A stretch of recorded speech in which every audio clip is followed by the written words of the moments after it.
Hello Scorpio, thank you for joining me for your weekly forecast for the Sun or the Ascendant for week commencing the 10th of September.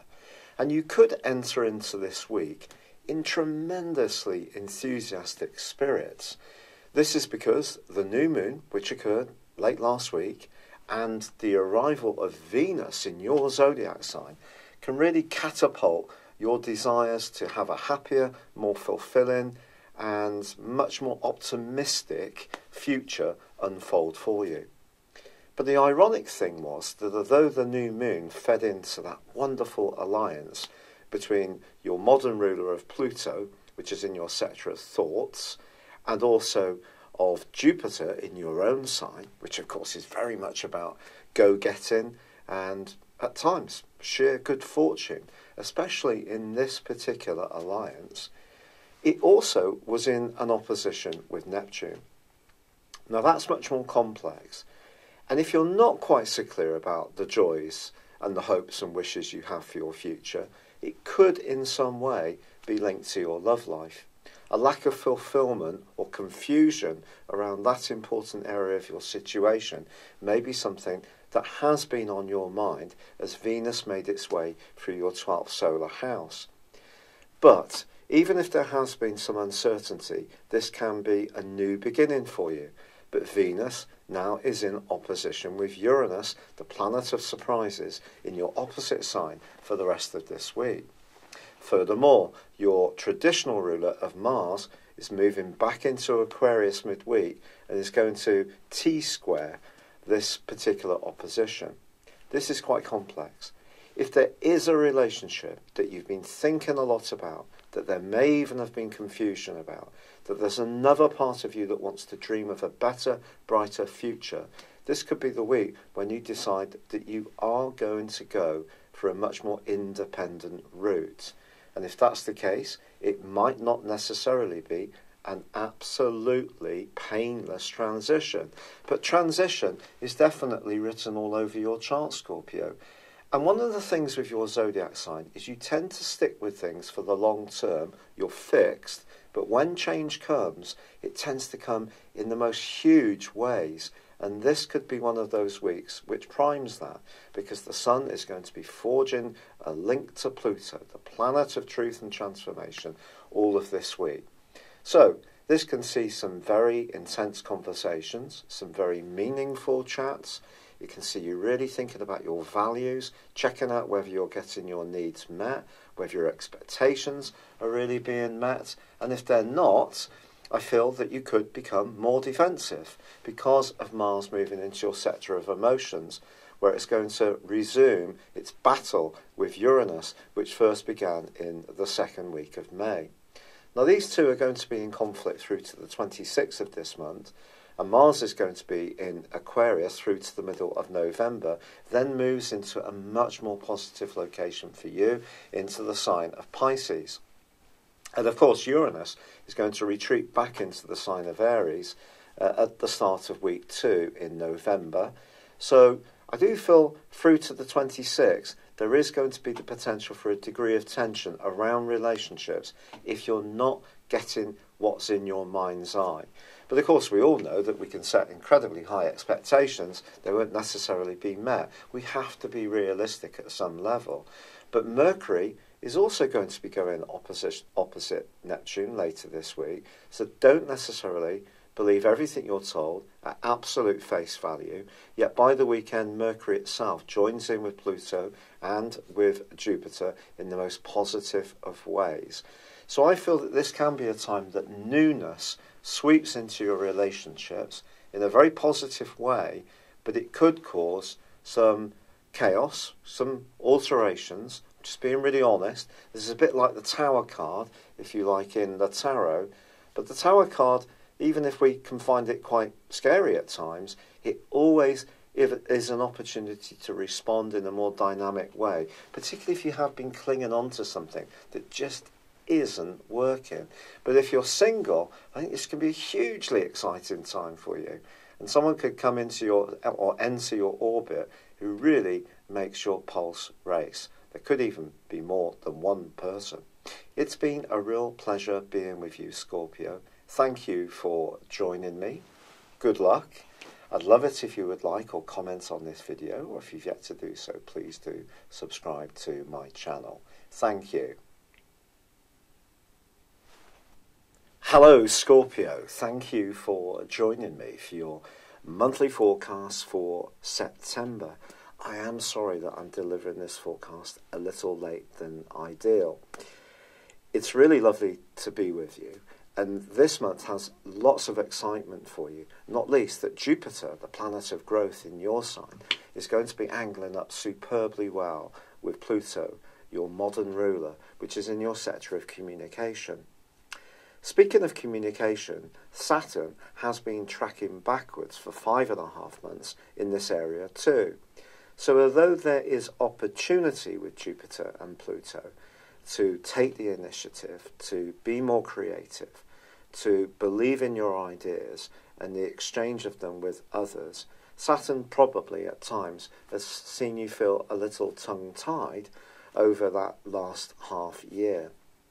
What Saturn's been asking you to do is to think carefully about what you believe in, and also how you interact with people immediately around you, neighbours, folks on an everyday basis, perhaps even your siblings. The third house rules brothers and sisters.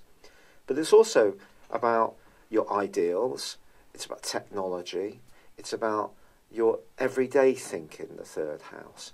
If you have had a problem with a mode of transport or a trusted domestic appliance or computer or piece of software has proved to be a bit trying, it wouldn't be a surprise. But the great news is that on the 6th of this month, Saturn comes to the end of that retrograde, and on the same day Mercury joins up with the Sun in the most splendid part of your horoscope when it comes to friendships, social interactions, and also your future hopes and destiny. Now on the 9th you get 2 more astral bonus balls, because Venus, the planet of love, moves out of a very muted, reflective and introspective part of your scope, which may have seen you in the previous 28 days, perhaps a little concerned about your love life, perhaps analysing what you really wanted, perhaps there's been a separation, or perhaps someone from your past has made a reappearance. But Venus moving into your own sign is going to give you an awesome sense of attractiveness, which is going to go on through to the end of the month. But Venus is going to go into an opposition with Uranus almost straight away, so a surprise could come up in the following 2 or 3 days around your love life. Although you are a fixed sign, when change does happen for you, it tends to happen in a very dramatic way. And also on the 6th, as Mercury moves into Virgo, it forges a link with Saturn and also Uranus. And of course Uranus is in your sector of partnerships. So it's possible that you could start to develop some kind of rapport from someone in your friendship circle, or who you share a joint goal or some kind of interest with, and that can be given even greater momentum by the fact that there is a splendid new moon in Virgo on the 9th, which is actually going to angle in brilliantly itself to both Uranus and also, Jupiter and also Pluto. So that's going to give you a great sense of extra confidence to interact with others, because your sign, you're very skilled at weighing up other people and can be quite blunt at times in how you view others, but you can be quite private about your own situation. But I think this particular new moon is really urging you to seize the mettle and to be much more outgoing and engaging with others. Now there is, at the very heart of this month, a challenge between Venus and Mars. Now Mars, of course, is your traditional ruler, and it is going to be changing signs on the 12th, moving back into the part of your horoscope that's to do with home and family.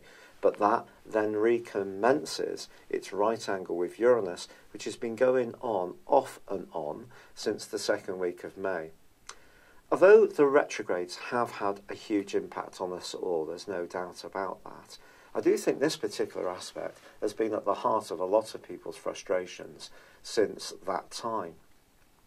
If you think about it, Uranus in your 7th house creates a restlessness around relationships or partnerships.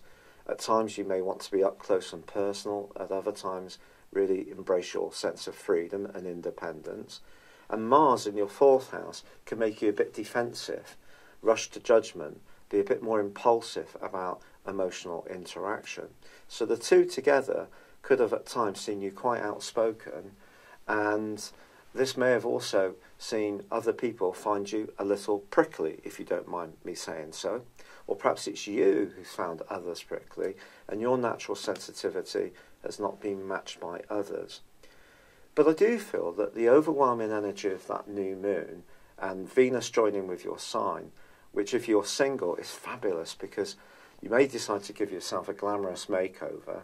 More than one admirer could beat their way to your door before the end of this month.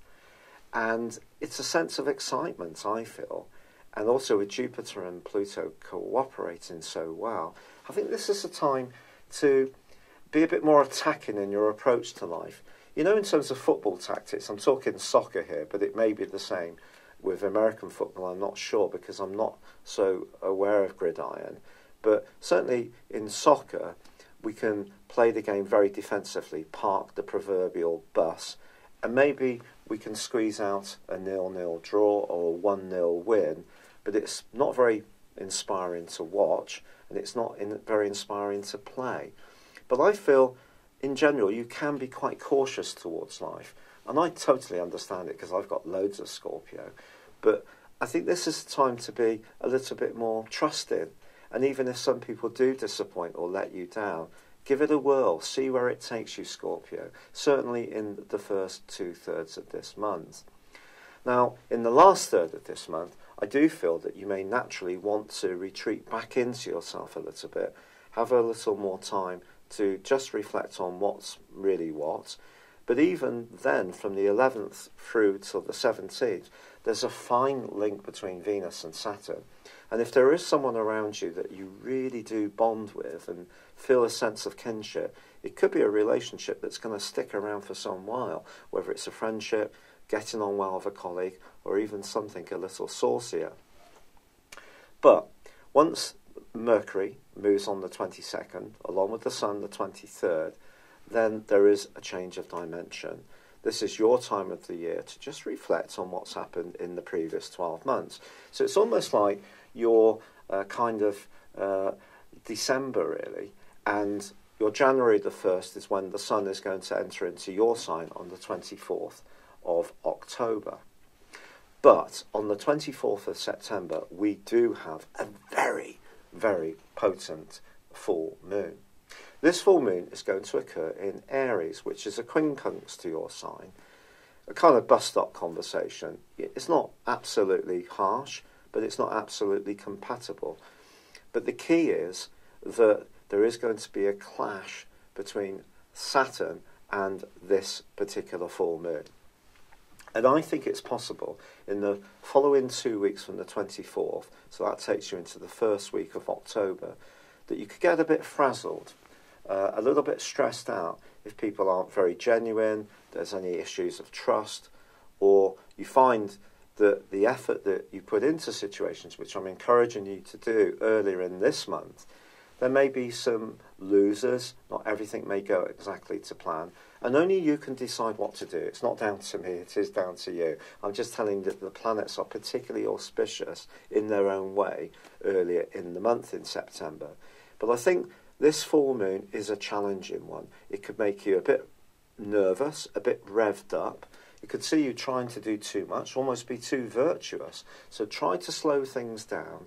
Don't put too much pressure on yourself, and give yourself a chance to work out some deeply personal issues. If there are some matters from your past you need to grieve about, or things that you need to privately talk about with someone that you can deeply trust, then do it. It can be a time of cleansing, spiritual rinsing out, a time of letting go. But I feel physically you may be at a lower ebb, so don't put too much pressure on yourself. But generally, with Venus threading its way through your sign, joining up with Jupiter, that wonderful link between Jupiter and Pluto, and feeding into that ace new moon, which occurs on the 9th in the sign of Virgo, there is so much to go for, so much to believe in. So trust your judgment, trust your instincts, and see where it takes you. I am sorry that this has come to you late. I have really been struggling with this rheumatoid arthritis. I'm so grateful for the so many brilliant ideas, suggestions and kind comments. I have tried some things, and some things may be working a bit, and some things maybe haven't worked. But it is a bit of a trial and error situation with the medicine. But I'm so grateful for your support. I'd love it if you would like or comment on this video, or if you've yet to do so, please do subscribe to this channel. But for now, good luck and goodbye. Hello, thank you so much for watching my video. I'd love you to join me at my Horoscope Ace app. You can find this at www.horoscope-ace.com. You can use it through Android, iOS, Apple or Facebook. Check out your ascendant or your moon sign, or download your free birth chart. There's all your favourite videos, plus there are daily, weekly, monthly and yearly horoscopes for general, love, Chinese and Indian astrology. If your passion is tarot, there's my brilliant 3-card money or love tarot readings too. And it's all there at www.horoscope-ace.com. Thank you.